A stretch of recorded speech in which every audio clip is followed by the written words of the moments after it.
Proctor. I want to welcome you to another episode of RAD TV live at 5:25 here on CCTV, Chittenden County, Channel 17, Centre for Media and Democracy, and Town Meeting Television. RAD stands for Rights and Democracy, a grassroots, people-powered organisation committing to creating an independent political movement for long-lasting fundamental change in Vermont and New Hampshire. We bring you RAD TV on the fourth Friday of every month to provide an update on events and campaigns that Rights and Democracy are currently promoting.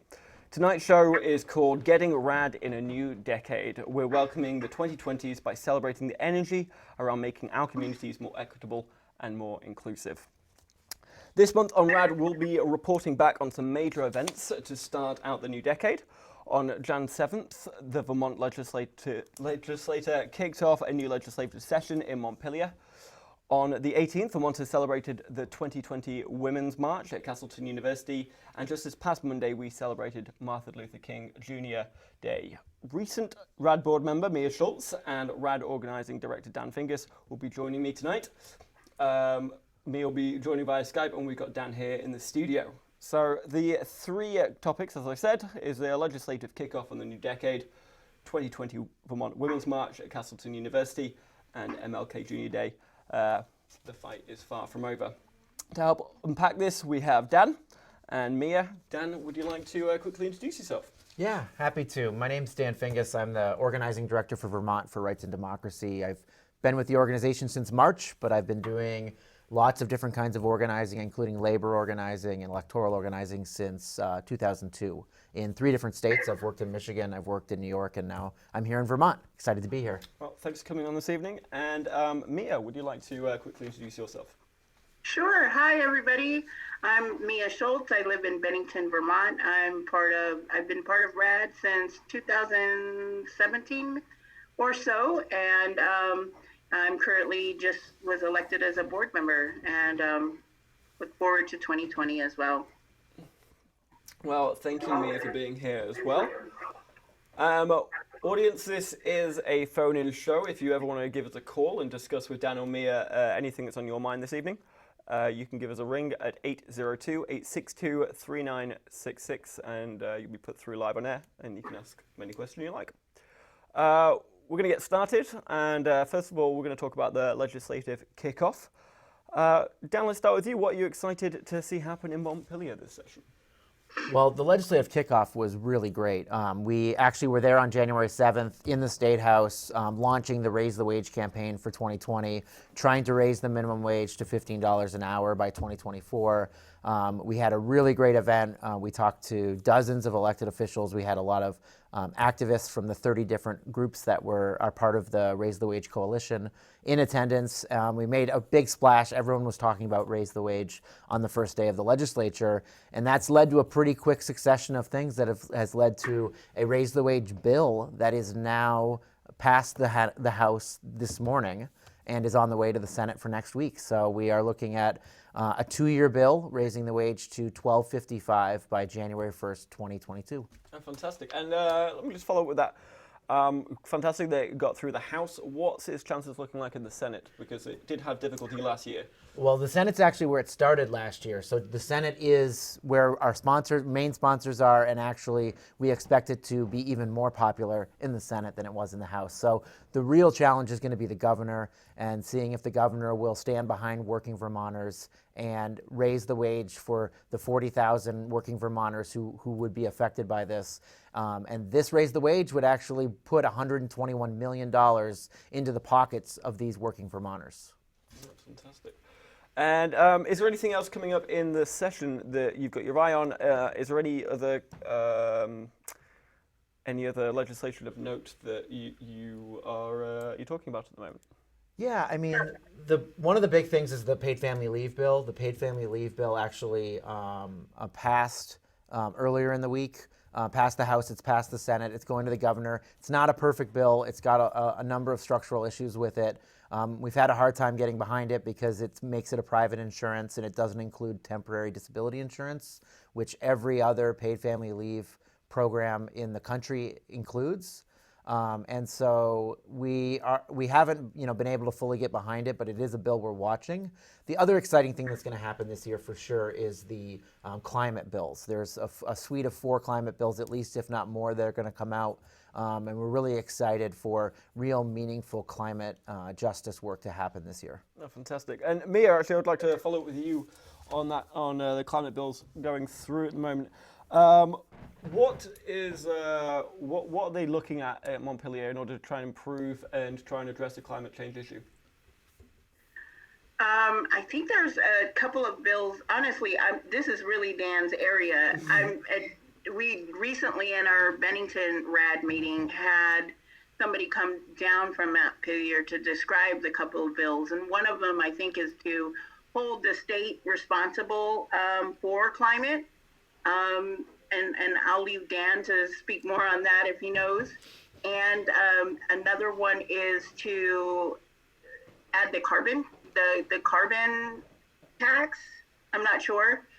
So that's what I've learned recently, but I would not say that I'm an expert here. Yeah, Dan. So in terms of the carbon tax and making sure people are responsible for their climate output, what are they looking to do in Montpelier this year? So there's really 2 big bills. Well, there's 4 bills, but 2 of them that are really big and had a lot of conversation recently are, one, the TCI, which is the Transportation Climate Initiative, which is a regional initiative that would include New Hampshire and Massachusetts and actually as far away as Delaware, in a way to actually make sure that we're looking at the costs that carbon is having on our economy and on our world, and then raising some money off of that as a way for us to then use that money to invest in green new energy, renewable energies and things like that. The other one is the Global Warming Solutions Act, which is the bill that Mia was talking about that really holds the state accountable and makes it so that the state, we have a lot of good standards in Vermont. We have some of the best standards in the country, but we don't have any way to hold them accountable to those standards. And so what we need is to actually have ways that the state has to follow through on the big ideas that they have and make sure that we're actually getting our goals, getting to 100% renewable by 2030 and other things that we should be doing. Now, Jack Hansen was on the show last month talking about climate, and he brought to our attention that fuel consumption in Vermont has actually risen in the past few years, which is obviously the wrong way to go. Yeah. Is there anything being done to address that particular statistic? So there are definitely efforts to modernize the renewable utilities, and there's also big ways to try to electrify more things. So those are definitely 2 of the bills that are also out there, along with the Global Warming Solutions Act. It's definitely a big thing. We all know that the transportation industry is 40-something% of our pollution, and so it's a big hunk that we need to deal with. And so it's definitely something that's been talked about a lot. And I think the electrify everything is kind of the buzzwords they're using right now, and it's the Transportation Committee and other committees really looking at that. That's fantastic. And who are the RAD champions in the House and the Senate? Wow, so there's so many to list. The Climate Solutions Caucus is the place where our champions on climate stuff are coming together, and there are over 80 of them from between the House and Senate. They are chaired by Sarah Copeland-Hanzas and Senator Chris Pearson from here in Chittenden, and also the secretary of the group is Representative Selena Colburn here from Chittenden. So those are 3, but there are so many. There's Tim Briglin, there's just Mary Sullivan. There's just like too many to name because it's the biggest caucus I think in the State House now is the Climate Solutions Caucus. Is there any members of the House and Senate that are new to Montpelier or relatively new to Montpelier that have really shone and have been surprising advocates, or just people you maybe didn't consider previously? I don't know if there's anyone that's surprising. I mean, I think there are newer legislators like Mari Cordes, who we helped get elected because we thought that she was going to be a good champion, and she's really taken on the climate stuff as something that she's really championed. Older legislators like Sarah Copeland-Hanzas, who's continued to push and do that drumbeat. I think newer Senator Andrew Perchlik from Washington County he's on Transportation Committee and is becoming quite the champion. Who's been your champion when it comes to raise the wage? Raise the wage in the Senate. It's been Senator Throtkin from here in Chittenden and Senator Clarkson from over in Windsor. But we have so many. The whole Progressive Caucus has been really supportive. But on top of that, we've had Representative Tom Stevens, Representative Kalaki from South Burlington. Just a lot of folks that have really been stepping up and doing what needs to be done to get this bill passed this year. That's wonderful. We've got so many great advocates in Montpelier these days. Mia, I'd love to talk to you about the 2020 Vermont Women's March at Castleton University. So how was this event different from previous women marches? Well, this year it wasn't a march. It was actually contained to inside a building. And, in years past, people can tell you it was mighty cold outside. Mm-hmm. So this year we were able to kind of bring it inside. And people were able, RAD had a booth, and ACLU had a booth, and Planned Parenthood. All the sponsors were there front and center to answer any kind of questions. And it made it more of an intimate type of setting. And then on top of it, we were able to have streaming parties all over the state. I think there were about 4, Dan, do you remember how many? About 4 or 5 of them, all over the state, who got to watch and join with us. So if you weren't able to travel that day and come and see us in person, everybody was able to watch live stream. So that was a really exciting difference this year. Was there any standout moments for you? I'm just gonna jump in and say one name. Summerlee, the keynote speaker, Summerlee from Pennsylvania. Amazing speaker, really powerful, really motivating. Right. That's what I was actually going to say. She was the keynote. I just wanted to throw it in there. I also will say that Mia herself. Definitely not going to forget Summer. That's for sure. And I'm just going to say Mia did an amazing job emceeing and bringing up everyone and keeping everyone really grounded in what was going on. So one of the highlights was definitely Mia. Thank you, Dan. No, yes, Summer was fantastic. I think that we were able to get so many points of view in this Women's March that I think there were a lot of people who are kind of disillusioned, the people from different races, different identities. For example, my co-host was Sade, who is non-binary. So we wanted to make sure, or the people at the Women's March wanted to make sure it was more inclusive. So you can't talk about women's rights without talking about, about people of color and having a complete whole conversation, including all people. And you can't have those conversations without talking about white supremacy. You can't talk about the patriarchy without talking about white supremacy. And Summerlee really did bring that home. And so it was really, felt like a more inclusive event for me as well. Did it feel more inclusive than years past? Absolutely. Absolutely. I'm going to tell you, I went to a women's march in Albany a couple years back, and I didn't feel like they were it was there on Central Avenue, where there's a lot of people in the neighborhood of people of color, and there were no people of color in attendance to that. So now we're really opening this conversation to talk about women being more than just white women. What women are, we all have, we're all oppressed, and we all need to have those conversations. They're sometimes difficult to have. And one of the things that Summerlee had brought up too is, it's an uncomfortable thing to talk about, but that's okay, because we're always uncomfortable.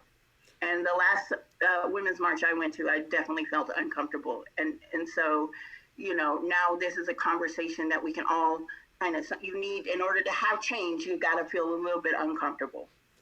Did the fact that it was inside and in a bit more of an intimate setting help with that conversation? I don't know if that it kept us warm, that's for sure. and it did snow that day too. So I'm not sure if the setting made that easier for that point to come home or not. I'm not sure. I don't have an answer for that, sorry. What were some of the more powerful moments of the day? Aside from the keynote speaker, was there anyone else that really stood out to you, that really spoke to you? You know, we had a speaker, and I'm sorry if from the AFCL, from the union, and then they talked about, they had a video, I'm sorry, about milk with dignity, and it's about our workers who are doing the milking, and the kind of conditions that they're working on, the pay and everything, and that was so very powerful to know. I didn't even know that was happening here in our state, and that there were people up there who are doing all this work for very low wages, with no vacations, no health care, all of that. So that was really made a huge impact on it. So people can start supporting Milk with Dignity through Hannaford, and letting Hannaford know about that. And there's all kinds of action items that were discussed during the march that people can do and commit to all year round. And just to follow up on that, you said we can find out a little bit about Milk with Dignity, and Pressure Hannaford. When you say that, do you mean just kind of write to Hannaford or email Hannaford? Yes. How does one get involved with this? Yes, you can email Hannaford, and you can write, or you can go into the store and find out more about supporting that, and you can go to the websites as well, milkwithdignity.org. Thanks. And Dan, you were at the Women's March as well. Was there any kind of powerful moments or standout moments for you that day? No, I would say, yeah, the video that was shown, it was the women of the Milk with Dignity campaign, and really at their job sites talking about the care they take with the animals, with the cows that they work with, and how poorly they're treated was really a powerful moment. I honestly just think that there were tabling happening from ACLU, NAACP, like a lot of different groups were there really sharing the work that they're doing and seeing everybody kind of connecting. That's really powerful. And, to have, 250, 300 people all together for 4 hours working together was really powerful. I'm glad it worked out so well, and you managed to go inside and not freeze your butts off. Moving on to Martin Luther King Day in 2020. So this was this week on Monday. God, it's been a long week.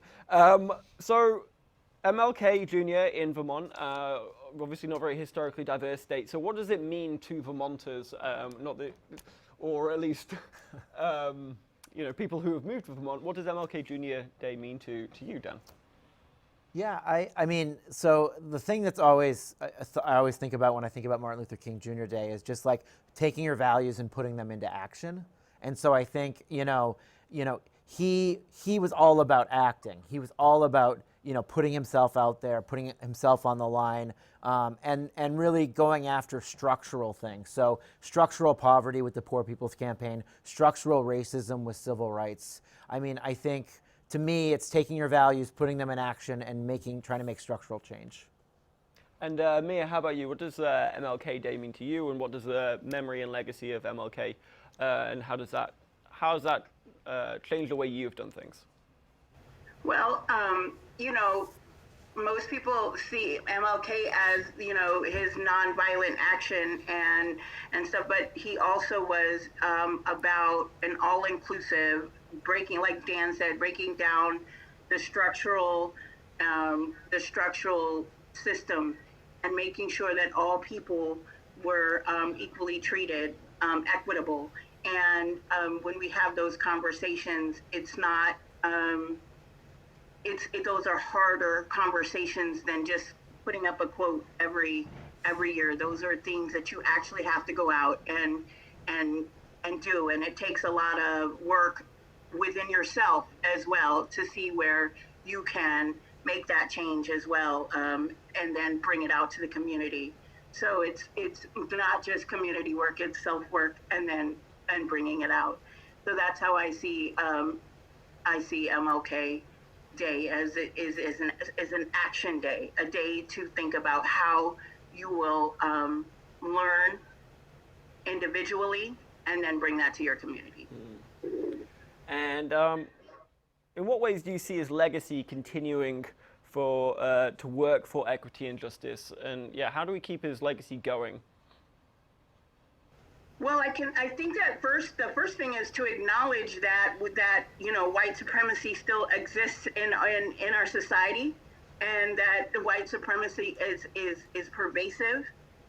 One of the things that is happening here in Vermont is, and I'm part of the Vermont Ethnic Studies work group, where we are like changing the face of the standards and including the voices of all people, and hopefully that is just a start in how we can have these conversations and including them with our kids all the way and in our communities, to have to be able to talk about how we all need to be heard, we all need to be represented.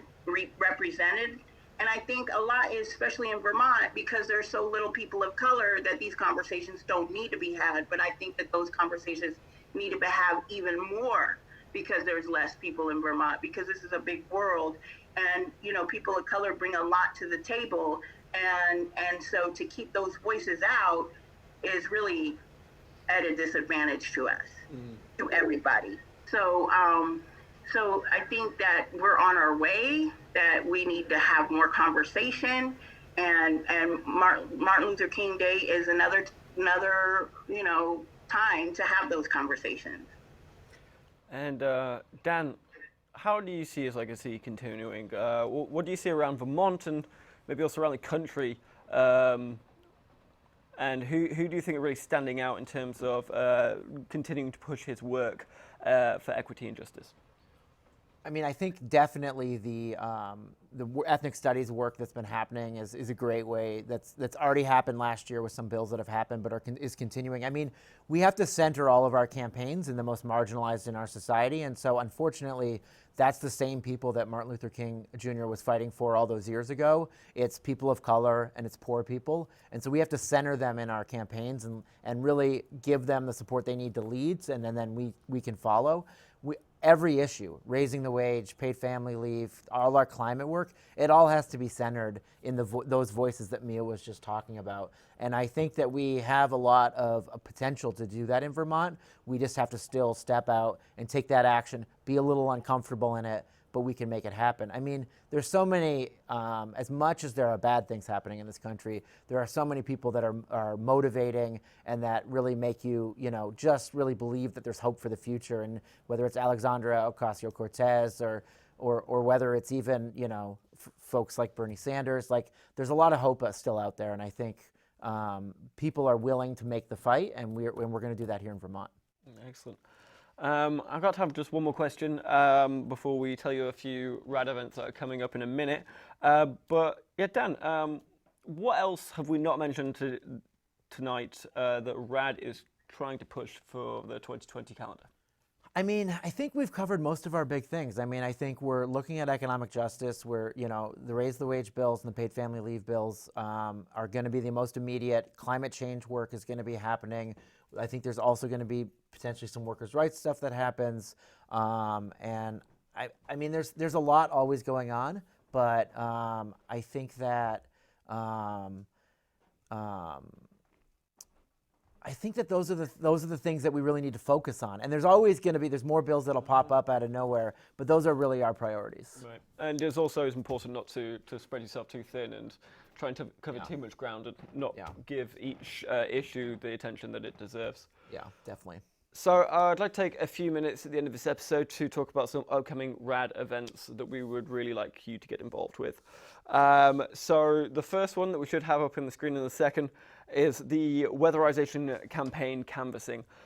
This is going to happen on every weekend in Burlington. There's going to be groups of citizens canvassing the public in support of weatherizing every rental property in the city limits. This is something that I've been involved with myself, and I've connected with Jack Hansen, who's been really pushing this as well. What this is really about is making sure that landlords are weatherizing their apartments for twofold reasons. One is because climate change. We've got a lot of old apartments in Burlington, and these rental units tend to not be properly sealed, and it's leaking heat out of the apartments, and therefore you need to use more heat over the winter, which is pretty devastating for the climate. Secondly is the fact it costs a fortune for those who are renting, and that cost goes from those renters, not from the landlords themselves. So the landlords currently don't have any incentive to weatherize their apartments, and so we really need to be pushing for this campaign in order to make sure that those landlords are weatherizing their apartments, and the costs aren't coming out of renters' pockets, they're coming out of the landlords. In order to, if you want to sign up, you can Google weatherization campaign canvassing for Burlington. It should pop up, and as I said, it's happening every single weekend. So you can also go to radvt.org, which will have more details for you to find out where your nearest canvassing event will be happening. Secondly, we got the statewide RAD chapter meetings. RAD chapters consist of active citizens who want to connect with their community to build real progressive grassroots power. We have RAD chapters all around the state, and the next meeting happens to be tomorrow. So if you are living around Chittenden County, the Essex RAD chapter will be meeting at the Brownell Library at 10:30 a.m. We also have RAD chapters in Burlington, Rutland, Bennington, and Addison. If any of the things that we have talked about tonight interest you, if climate change is something that you're interested in, if equity is something you're interested in, if affordable housing is something you're interested in, going to a RAD meeting, connecting with people who also have similar passions, that also want to see that change, can be really invigorating, and can really make you feel like you're doing something about these issues. It can be life-changing. You could end up getting into something that can be a lifelong passion. So really would encourage anyone listening tonight or watching tonight, if there's anything we've talked about this evening, please turn up to one of these RAD meetings, and you can go to radvt.org to find out what your nearest one is, and maybe pop in and just say hello and see if it's something that you'd want to continue to pursue. Thirdly, we've got the Raise the Wage campaign. RAD has been working to raise the state minimum wage for a few years now. You've heard about Dan talk about this evening. Some politicians are still fiercely working against us. This isn't good. It's about time that we do raise that wage. The minimum wage has been stagnant for far too long. So please join us on Sunday the 26th for a group letter and postcard writing to the governor and for others who fight back against our vision to raise up the wage in Vermont.